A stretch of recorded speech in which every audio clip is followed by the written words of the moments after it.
வணக்கம். முருகன், திருநெல்வேலி. பரிசேயரே உங்களுக்கு ஐயோ! நீங்கள் ஒத்தலாம் மறிக்கொழுந்து முதலே சகலவித பூண்டுகளிலும் தசமபாகம் கொடுத்து நியாயத்தையும் தேவ அன்பையும் விட்டு விடுகிறீர்கள். இவைகளையும் செய்ய வேண்டியகளையும் அவைகளையும் விடாதிருக்க வேண்டுமே. இப்படி ஒரு வேத பகுதி இருக்கு பாருங்க. கடவுள் சொல்கிறாரு, பரிசேயர்னு ஒரு குரூப் இருந்தாங்க இயேசு இருக்கும்போது, இப்போவும் இருக்கிறாங்க. அந்த பரிசேயர்கள் வந்து என்னென்னா, குறை கண்டுபிடிக்கிறதுல ஒரு டீம், பெரிய டீம் அவங்க. அதாவது நாங்கள் வந்து கடவுளுக்கு செய்ய வேண்டிய இந்த ஆடை பலி கொடுக்கறது, கோழியை பலி கொடுக்கறது, மாடை பலி கொடுக்கறது, இது எல்லாமே நாங்கள் செய்கிறோம். கடவுளுக்கு கொடுக்க வேண்டிய இந்த காணிக்கையெல்லாம் வந்து கல்லாப்பட்டியில் போட்டிருந்தோம், காணிக்கைப்பட்டியில் போட்டிருந்தோம். இப்படி வந்து இதிலலாம் நாங்கள் பெர்ஃபெக்டாக நடந்துக்கிறோம், நீங்கள் எங்களை குறை சொல்கிறீரு அப்படின்னு சொல்லி இயேசுகிட்டையே ஆர்கியூமெண்ட் பண்ணுறாங்க. அவர் சொல்கிறாரு, நீங்கள் இதெல்லாம் செய்கிறதெல்லாம் வந்து அன்பினால் செய்கிறீங்களா? அன்பு இருக்கா? தேவ அன்பு உங்கள்கிட்ட இருக்கா அப்படின்னு கேள்வி கேட்குறாரு.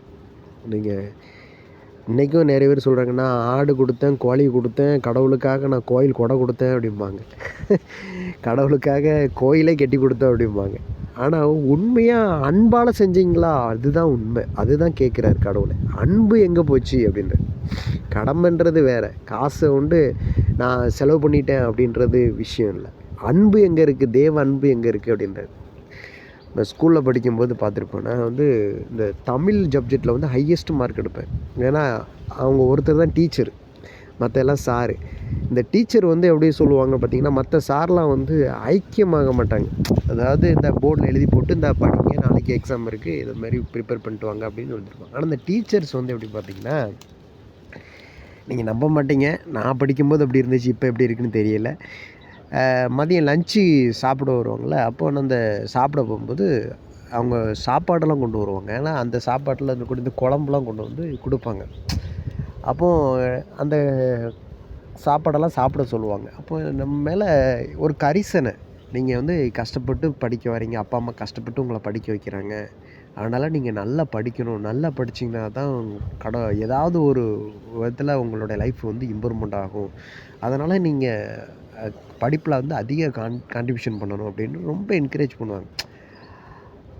அந்த சொல்லி கொடுத்த விஷயத்தை விட இவங்க இந்த பர்சனலாக டீச் பண்ணக்கூடிய விஷயம் வந்து ஆள் மனதை தொட்ட மாதிரி ஆயிடுச்சு. அப்போ இந்த டீச்சர் சொல்கிற மாதிரி நம்ம நல்லா படித்தா தான் நம்ம வாழ்க்கை தரம் உயரும் அப்படின்றத ரொம்ப ஆழமாக பதிஞ்சிடுச்சு. நான் மற்ற சப்ஜெக்டில் எடுக்கக்கூடிய அந்த மார்க்கு, ஹையஸ்ட் மார்க்கு அந்த தமிழ் சப்ஜெக்டில் எடுப்பேன்.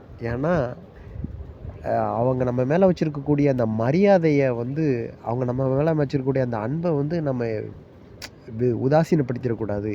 நம்ம மேலே டீச்சர் வந்து ஒரு இது வச்சுருக்காங்க, அதை நம்ம காப்பாற்றணும், அதுக்காக நம்ம நல்லா படிக்கணுன்ட்டு 98 மார்க்கு 99 மார்க்லாம் எடுத்த நாட்கள் உண்டு, 100க்கு.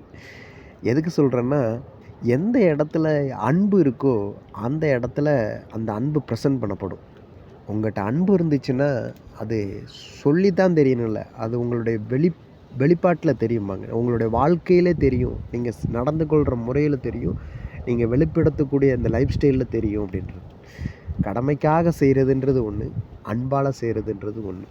உங்கள் அன்பு வெளிப்பட்டுச்சுன்னா அதில் இருக்கக்கூடிய வேல்யூ வந்து பயங்கரமாக இருக்கும், ரிசல்ட்டு ப்ரொடியூஸ் பயங்கரமாக இருக்கும். அதனால் அன்பை வெளிப்படுத்தி கடவுளிடமிருந்து அன்பை பெற்றுக்கொள்ளுங்கள், அவருடைய ஆசீர்வாதங்களை அனுபவிங்க. Okay, may God bless you.